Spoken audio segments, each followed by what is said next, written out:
Vážení přítomní, dovolte mi, abych vás přivítal na slavnostním předání maturitních vysvědčení absolventům naší střední školy. Před vydáním vysvědčení skládají naši absolventi každoročně slib absolventa. V tomto roce přečte slib absolventa slečna Petra Španělová. Prosím, aby všichni povstali.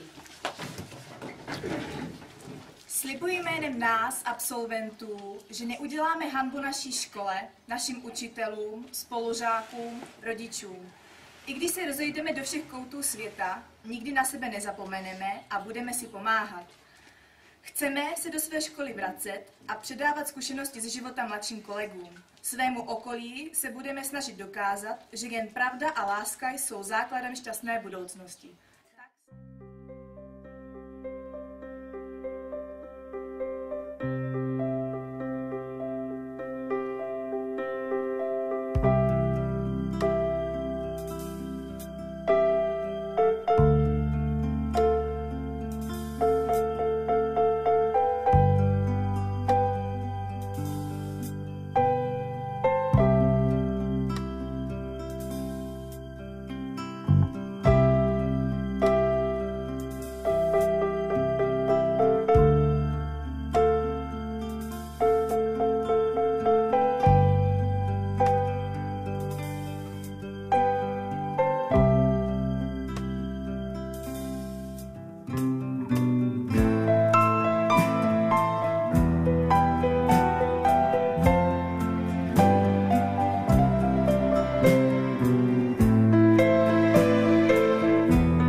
Vážení přítomní, nyní jako každoročně vyhlásíme z našich absolventů nejlepšího studenta.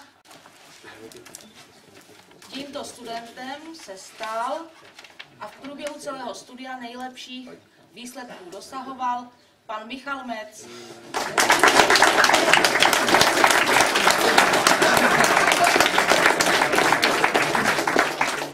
Abyste byli šťastní, abyste se uměli postarat o rodiče a jednou i o svoje děti, abyste v životě dosáhli to, co jste si v průběhu toho studia psali do svých životních cílů. Tak teda hodně štěstí. Já se připojuji k panu zřizovateli a jménem svým a také jménem všech vyučujících bych vám chtěla popřát, aby se vám v životě splnilo všechno to, co od života očekáváte. Věřím, že budete úspěšní nejen v práci a v životě profesním, ale i v životě osobním a k tomu vám přeji, aby se vám v životě dařilo.